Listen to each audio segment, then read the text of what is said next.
A royal godparent, a sudden resignation, a confrontation with the queen consort herself. But behind palace walls, this wasn't fiction, it was fallout. Who was the godparent, and what exactly triggered this explosive rupture? The story the palace never wanted told is about to unravel. Before we go deeper into what this really means for the royal family, make sure to subscribe so you don't miss a single update.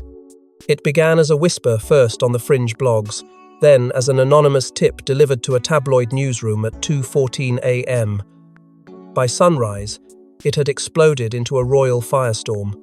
A resignation, not from a low-level staffer or disillusioned aide, but from one of Prince George's godparents, a title carefully bestowed, steeped in tradition, and rarely ever relinquished. And yet, in an act that sent shockwaves through both media and monarchy, this figure, a beloved fixture in royal circles, walked away, shattering the illusion of unity that Buckingham Palace has worked so ruthlessly to preserve. Their name was not initially released, but speculation ignited like wildfire. Twitter trended. The front pages screamed with speculation. Who could possibly sever ties with the royal family? And more pointedly, why now? Within hours, a carefully crafted statement from Clarence House made its way into reporters' inboxes, blandly labeling the departure as an amicable parting. But the timing was too precise, the wording too measured. The silence from Kensington Palace only deepened the intrigue. As journalists scrambled, old photos began to resurface, quiet moments captured between the godparent and Prince George at various public events.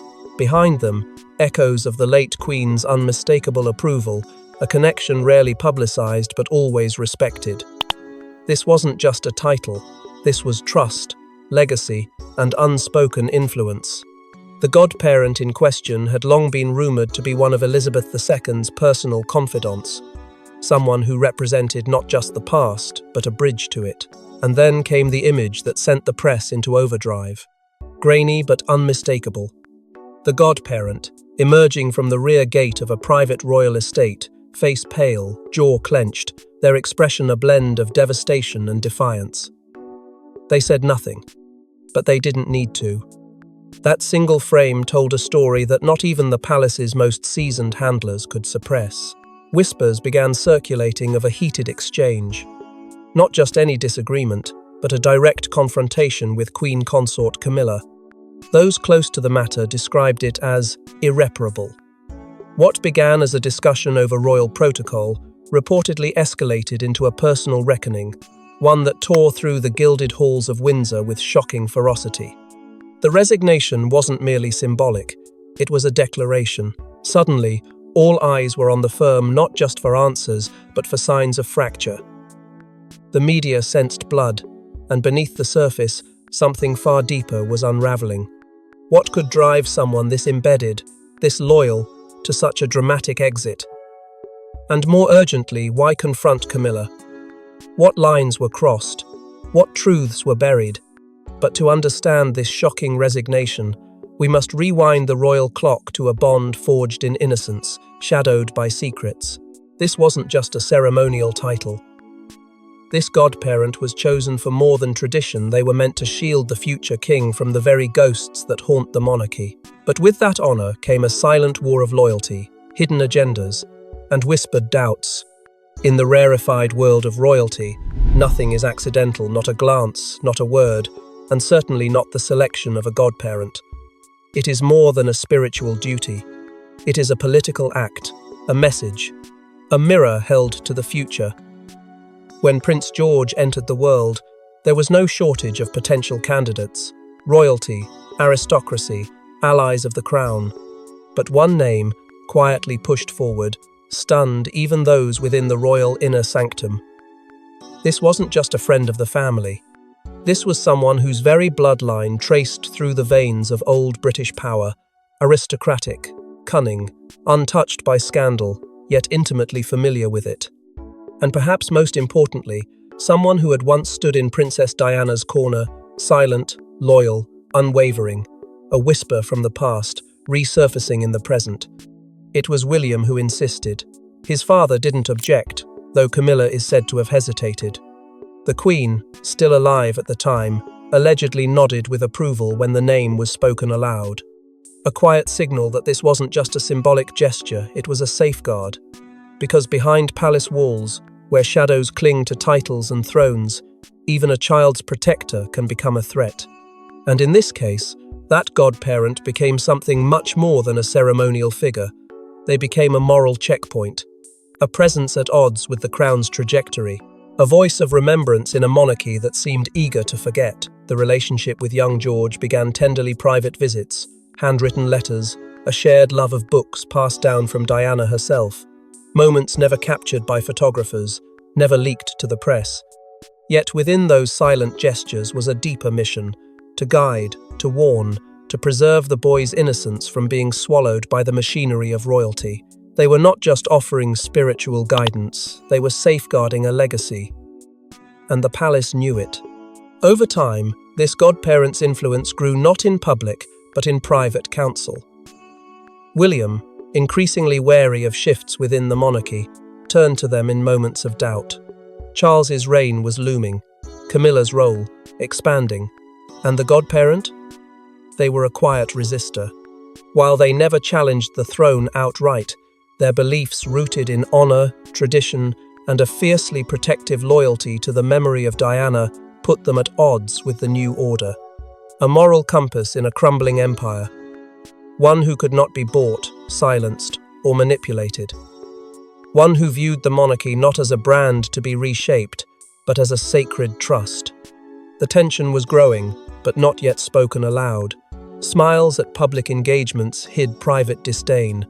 There were whispers among royal staff. The godparent disagreed with the palace's increasing need for reinvention. They warned of modernity erasing substance, of history being rewritten in gold and spin. But within those walls, truth is dangerous, and dissent, even silent, is often treated as betrayal.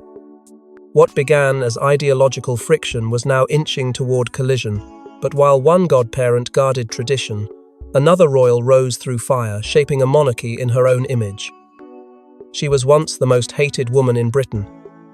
Now, she commands rooms once ruled by queens. And to secure her place in the firm, she would have to clear the board of those who questioned her crown.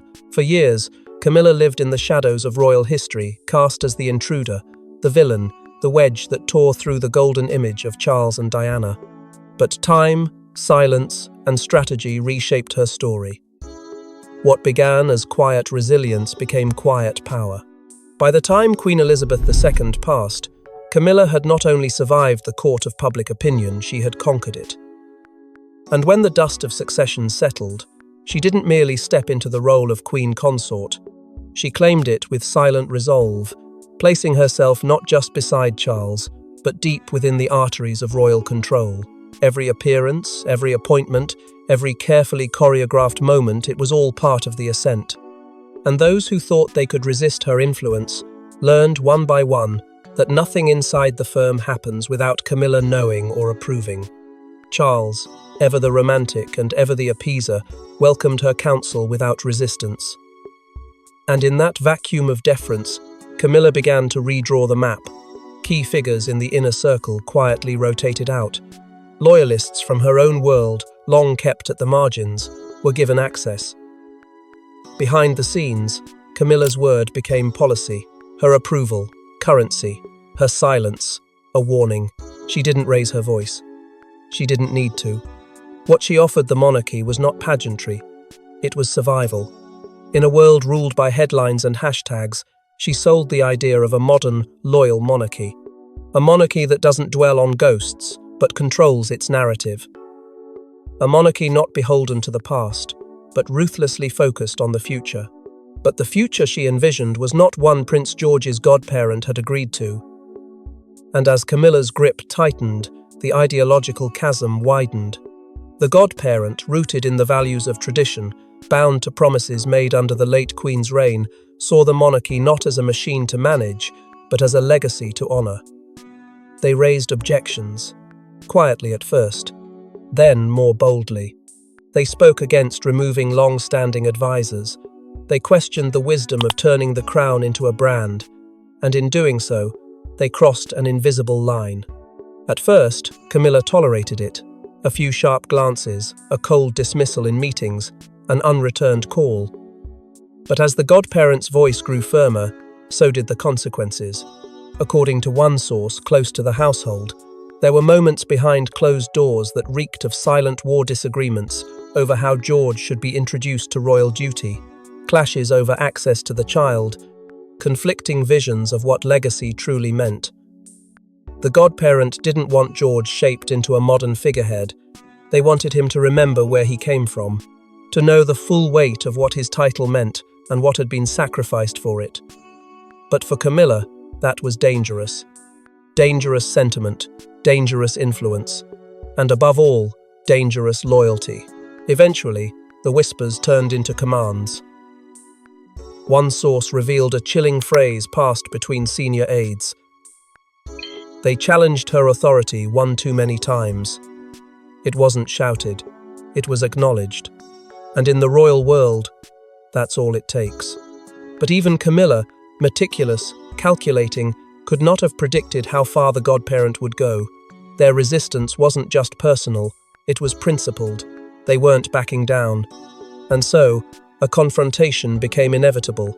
One final reckoning, one final stand. Their final confrontation wasn't a whisper in a drawing room, it was a storm behind velvet curtains, and it would shake the royal household. It began with a closed-door meeting, it ended in royal rupture. What started as a discussion on protocol spiraled into accusations, shattered trust, and an ultimatum. Eyewitnesses speak. Emotions erupted, and at the center, a godparent unwilling to bow to the queen consort. It was supposed to be routine, a discreet conversation tucked behind thick Windsor walls, far from the ears of press and public. The queen consort had summoned a meeting in the private library, a space reserved for only the most sensitive discussions. Only 3 aides were permitted inside, phones were confiscated, records were never kept. But what unfolded in that room would ripple through the monarchy like a fracture in stained glass. The topic was George, his role, his future, and how the palace would shape his public image in the coming years. But beneath the polished surface of that agenda lay something darker, a struggle for control, for narrative, for legacy. The godparent arrived prepared, but not placated. They had already voiced concerns about the shifting tone around George's education and public appearances. Subtle changes, new advisors, new messaging, the erasure of any trace of Diana's values. This wasn't the monarchy they had pledged loyalty to. And as they stood before Camilla, they saw more than a queen consort. They saw the architect of a future they didn't believe in. The conversation began with restrained civility, but that didn't last long. One aide later described the atmosphere as crackling with tension, like a storm just before lightning. The godparent confronted Camilla directly, accusing her of reframing George's upbringing to fit a narrative that sanitized the past. They reportedly said, "You're rewriting him into something he's not. You forget who his mother was." That sentence landed like a weapon. And Camilla, calm but cutting, responded with words that stunned the room into silence. That's precisely the problem. With that single phrase, the gloves were off. A tidal wave of emotion surged through the room, raised voices. Bitter truths that had lingered for years, finally brought to the surface.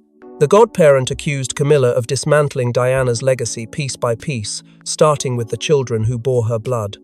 Camilla, in turn, accused them of clinging to a version of the monarchy that no longer served the crown. Her tone was composed, but her intent was clear. They were no longer needed. Aides tried to intervene pleas for calm, for diplomacy, but the lines had already been drawn. There would be no reconciliation, no compromise. The godparent, once seen as an immovable pillar within the royal scaffolding, turned their back without ceremony and left the room. No final words, no apologies, just silence. Hours later, a sealed letter arrived at the palace. The resignation was formal, irrevocable, and devastating in its implications. The news was contained for a few more hours before it leaked, but inside the palace, the damage was already done. Relationships ruptured, loyalties tested, and for the first time in years, the House of Windsor stood face to face with its most uncomfortable truth. Not everyone would follow them into the future, but this wasn't just personal, it was political, and the cracks spread further than the crown knew. Beneath the polished smiles, a fracture runs deep. William, once silent about his stepmother's influence, may have reached his breaking point. Insiders reveal a string of icy silences, passive resistance, and one chilling remark overheard at a state dinner. When Charles first brought Camilla into the family fold as more than just a companion, William didn't protest, not publicly.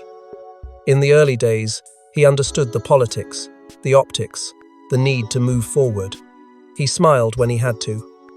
He nodded in interviews. But beneath the royal polish, William never fully forgot the pain. The past wasn't just painful, it was personal. He had watched his mother suffer, watched a nation mourn, and then watched that same nation begin to embrace the woman many held responsible. Forgiveness may have been offered, but it was never total. And as Camilla's role evolved from consort to queen, what had once been quiet discomfort transformed into cold, simmering resentment. In private, William grew increasingly concerned, not just about Camilla's rising power, but about how she was using it. What once appeared to be harmless appointments and symbolic engagements soon revealed themselves to be pieces of a larger, more calculated rebranding. Camilla was reshaping the monarchy in her image, with Charles more than willing to let her take the reins. And at the heart of William's alarm was George. Subtle changes in the boy's curriculum, handlers replaced, advisors shifted. Camilla's influence was becoming undeniable. She wasn't just positioning herself beside the throne, she was reaching into the future of it, and that, to William, was unacceptable. Behind the scenes, the godparent had become his quiet confidant, a rare voice of truth, unafraid to challenge the institution's shifting loyalties. They spoke the language of legacy, the language William understood. It was through them that William funneled concerns he could not voice aloud. And it was they who warned him that Camilla's ambitions were no longer passive. Yet, when the godparent confronted Camilla in Windsor, William was kept entirely in the dark. Not invited, not informed. By the time news reached him, the resignation was already sealed. The act was done, and the godparent, his silent ally, was gone. What followed behind closed doors was a fury William had not displayed in years. One aide described it as quiet devastation. Not rage, but betrayal. A sense that his concerns, his voice, were deliberately erased from the equation. He reportedly turned to a senior member of his household and muttered words that sent a chill through the room. "She's rewriting the monarchy to erase us." It was the most direct condemnation he had ever made, not of the institution, but of Camilla herself. For William, this wasn't just about power. It was about legacy, memory, and the ghosts that Camilla was so determined to silence. The strain between father and son deepened. Their conversations, already formal, became frostbitten. Charles, wrapped in the illusion of unity and distracted by ceremonial duties, failed to see or refused to see the lines being drawn. But they were there, and they were widening. William's loyalty to the crown remained steadfast. His loyalty to the version of the monarchy his mother dreamed of, that, too, was unshaken. But his faith in the people currently steering the ship was crumbling. And where once there was compliance, now there was distance, deliberate, measured, and growing. And yet, the future king wasn't the only one. Caught in the storm, Kate, ever composed, was facing her own reckoning. She was raised to smile through storms. But behind palace walls, Kate Middleton's silence is not surrender, it's strategy. Torn between protecting her son and preserving the monarchy, she made a chilling decision of her own. From the beginning, Kate understood the weight of expectation. She married into a family that doesn't merely observe tradition, it breathes it. And while the public saw a graceful duchess, a perfect mother, and a future queen, few recognized the tightrope she walked behind palace walls. Every glance, every word, Every silence was calculated. And so, when the godparent she had personally chosen for her firstborn was dismissed with cold indifference, something in her shifted. Something unspoken, but irreversible. The bond between Kate and the godparent wasn't political, it was personal. Before the titles and protocol, they had shared real moments, real history. She and William had chosen them not just out of loyalty, but because they believed their son needed someone who would protect his humanity in a world that would demand he surrender it. That godparent became an extension of their family, present at birthdays, whispering bedtime stories, sending handwritten notes that reminded George of who he was outside the firm. Losing them wasn't just a political blow, it was emotional amputation.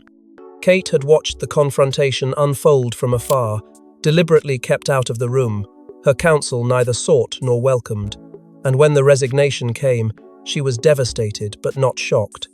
Her disappointment wasn't loud, she didn't make scenes. But those close to her say the look in her eyes changed. The warmth cooled, the smiles stiffened. She did not forget, and she did not forgive. In private, the toll was heavy.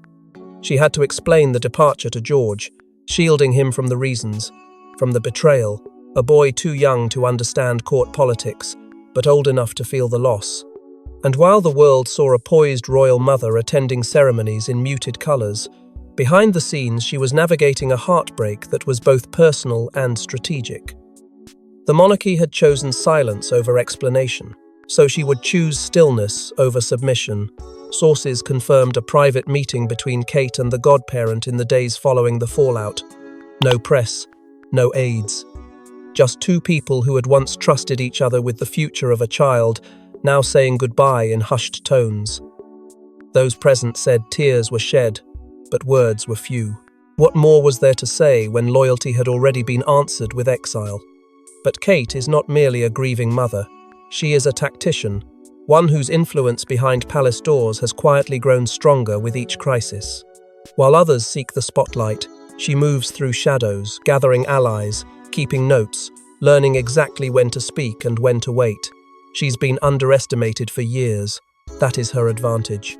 And now, with her husband wounded, her son exposed, and her chosen godparent cast aside, she is no longer just playing the game. She is studying the board. Those around her have noticed subtle shifts. Conversations cut short, unreturned calls, a change in tone with senior advisors.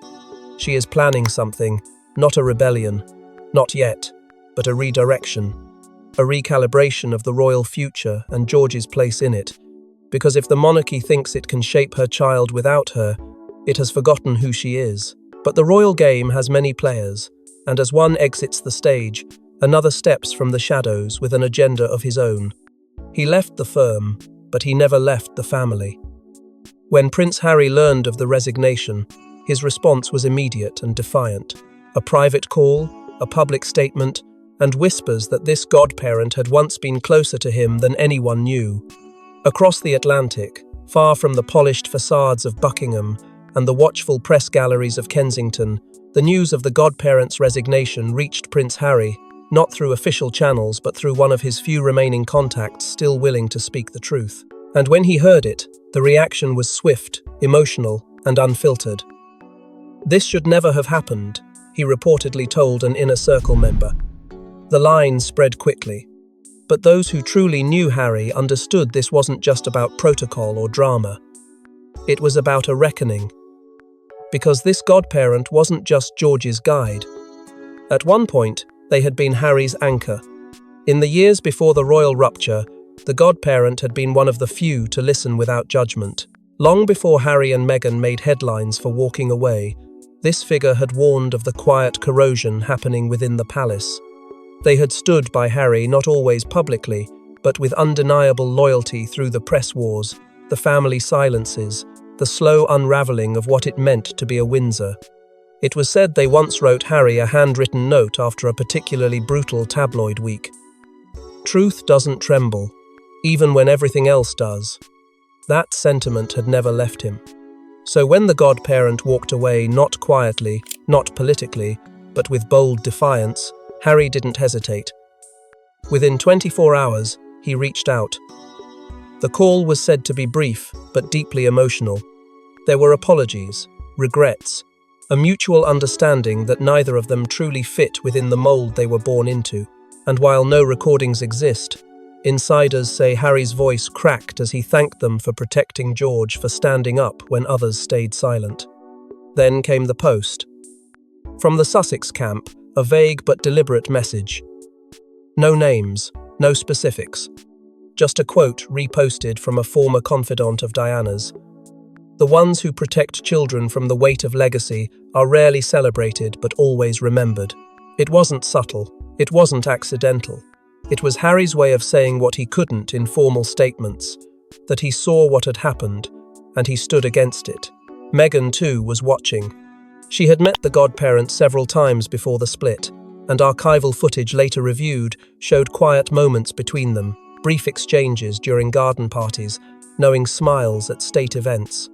Observers now speculate that Meghan may have urged Harry to act, to respond before the moment passed, because this wasn't just about their son, Archie. This was about protecting all royal children from the institutional coldness they themselves had fled.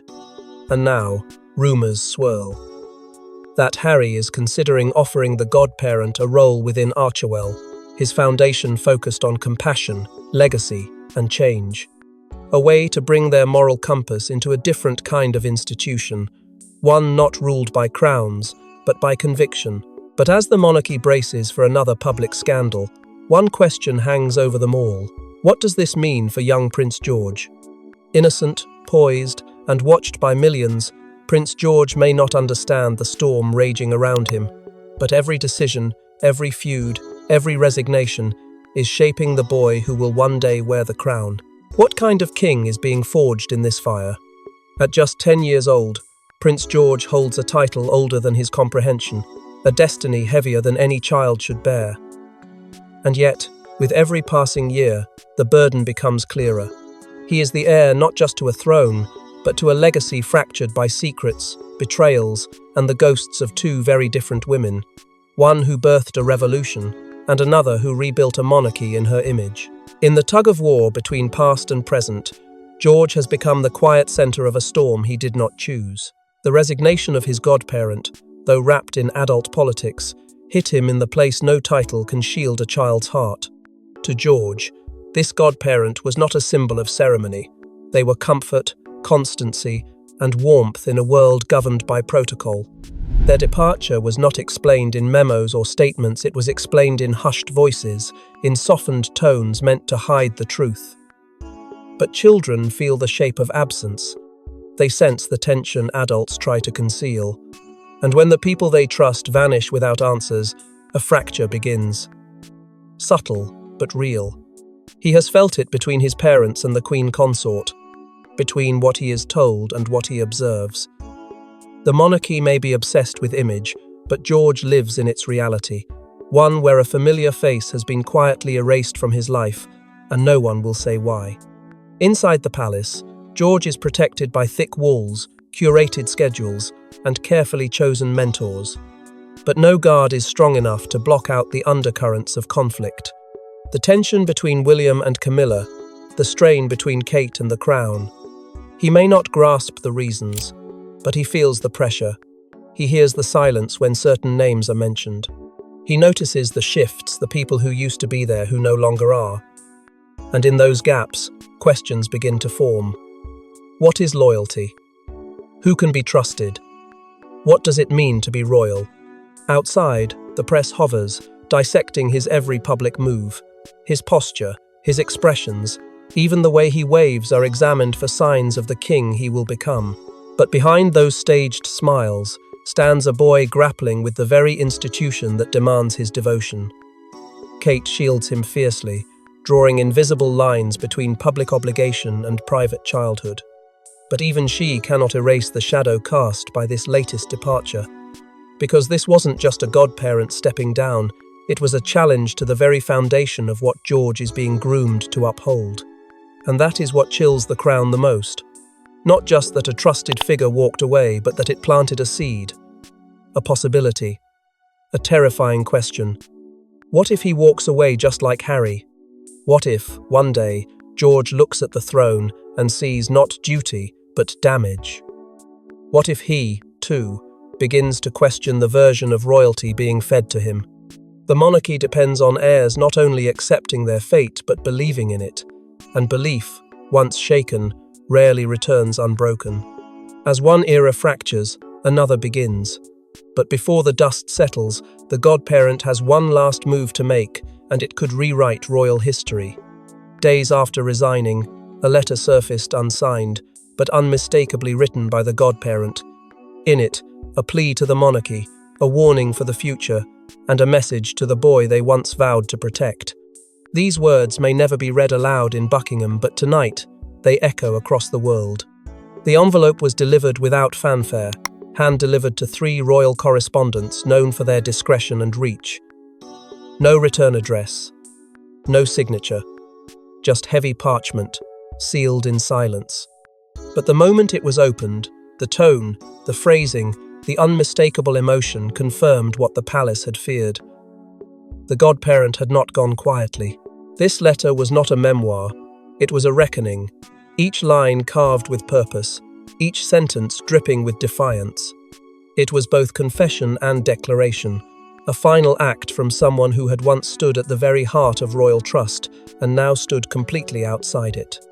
The letter began with calm composure. I was not chosen to serve the monarchy. I was chosen to protect a child. From the first word, it was clear this was no apology. It was a statement of intent, a warning to those behind the palace walls who had confused loyalty with submission. One line struck a chord across the nation. Tradition without truth is tyranny.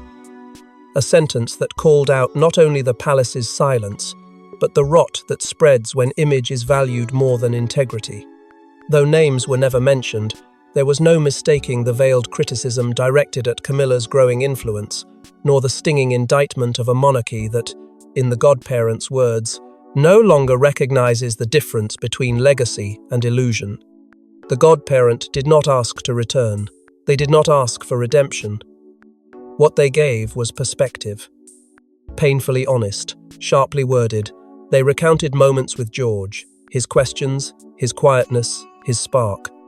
And then, near the end, came the line that stopped hearts across the nation. You are more than your title, George. They will try to make you forget that. Don't. No flourish. No bitterness. Just a parting gift, a truth left behind for a boy born into a lie too grand to question. As the letter made its rounds online, the reaction was immediate and emotional. Hashtags erupted. Commentators wept on air. For once, the public saw behind the curtain, and they did not like what they saw. Messages poured in by the thousands, not just in support of the godparent, but in mourning for the silence that had swallowed so many others before. What was once a resignation now felt like a revolution, quiet, controlled, but utterly unignorable. Within the palace, discussions have reportedly shifted. Future godparent appointments, once ceremonial, are now under scrutiny. No longer will the crown risk such unpredictable voices inside its walls. Control, it seems, will be tighter, more absolute. A single letter has cracked the narrative, exposed the fractures, and reminded the world that behind every carefully posed royal portrait are truths too dangerous to frame. In the end, it wasn't just a resignation. It was a rebellion, one that exposed the fractures in a family built to never break. Thanks for watching. Don't forget to like and subscribe, and we will see you in the next one.